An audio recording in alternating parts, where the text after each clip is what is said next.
couple of big news coming out of Las Vegas with the Raiders. They've made some moves that have got people talking, and I'm here to break it all down for you, starting with Geno Smith's brand new contract extension. Then we'll get into their offseason schedule and what I think this team needs to do to turn things around and win now. Stick around, because we've got a lot to unpack. What's up, buddies? Welcome back. If you are new here, make sure you hit the subscribe button. We cover all AFC West news here on this channel. First up, the Las Vegas Raiders officially signed quarterback Geno Smith to a fresh extension yesterday, and today we've got the official details trickling out. Now, I'll be honest, some folks are saying this deal could basically be a one-year contract if the Raiders want to bail after 2025. At first, I didn't buy that, but when you look at the numbers and the cap situation, it starts to make sense. This is a flexible deal, and I think it's a smart move by the Raiders front office. We don't have the full breakdown on sites like Over the Cap or Spot Rack just yet, but our guy Mike Florio from NBC Sports, he's a solid source even if some Raider fans aren't his biggest fans. Drop the details based on someone close to the deal. So, let's walk through it step by step. Here's what we know. Geno Smith was originally set to make $31 million in 2025. With this extension, that jumps up to $40 million for the year. Break it down further, and his base salary in 2026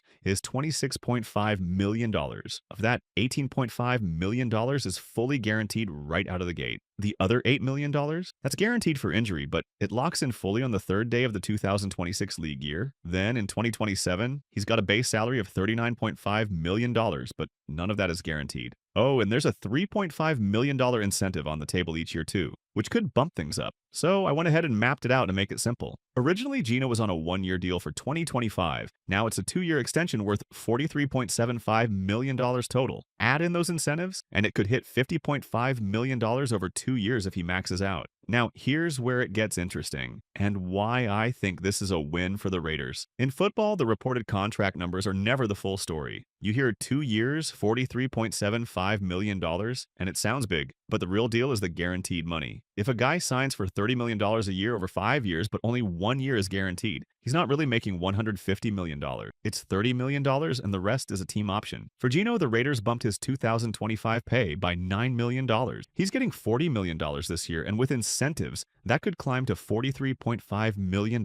That's real cash in his pocket for 2025, and it's all locked in. But in 2026, only $18.5 million is guaranteed. If the Raiders cut him after this season, say he flops hard or someone like Aiden O'Connell turns into the next Tom Brady, they'd eat that $18.5 million as dead cap, but they'd save $8 million of that 2026 salary. They'd have to decide by the third day of the new league year, but that's a clean exit if they need it. And 2027, that $39.5 million isn't guaranteed at all. It's basically a team option. Add it all up, $40 million in 2025, $26.5 million in 2026, $39.5 million in 2027 plus $3.5 million incentives each year, and you're looking at a potential $116.5 million over 3 years. But the key is they're not locked into that full amount. To me, this screams flexibility. The Raiders are paying Geno $43.5 million this year to be their guy. But if it doesn't work out, they can walk away after 2025 with just an $18.5 million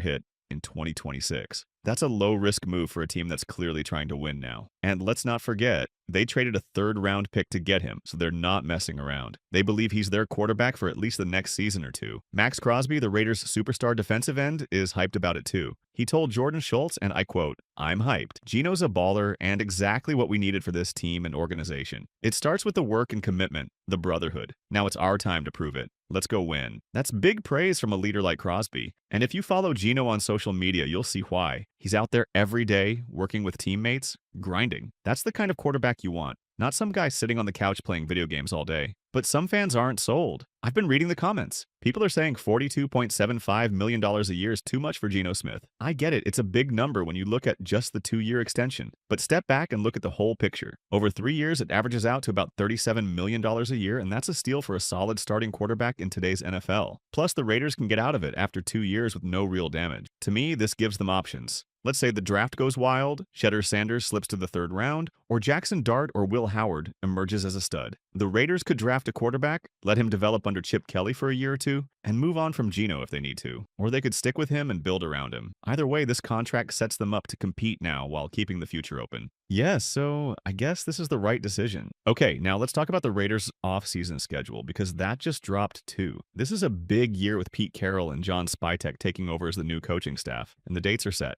It all kicks off this Tuesday, April 8th. That's when players and coaches can officially get into the building. They can't hit the field yet, no pads or anything, but they can start watching tape, organizing team stuff, building that chemistry. You know players and coaches sneak in workouts anyway, maybe at someone's house. But April 8th is when it's official and monitored. Maxx Crosby's already in there at 6:15 every morning, and he's got guys like Jackson Powers-Johnson right there with him. Crosby said it himself. Some players treat it like a 9-to-5 job, show up when they have to, collect a paycheck. Others are chasing greatness. You start seeing that work ethic right away, and for a new staff, that's huge. They don't know who's got that Dylan Parham hustle or who's slacking like I've heard about Jack Jones, and I've heard some rough stuff about him. Hopefully it's not true, and Carroll and Spytech can light a fire under him because the talent's there. Because they've got a new coaching staff, the Raiders get an extra voluntary veteran minicamp, April 21st through 23rd. That's 3 days where they can actually get on the field. Not hitting, no live contact, but running drills, working on plays. It's a step up from just meeting room stuff. Then you've got the draft right after that.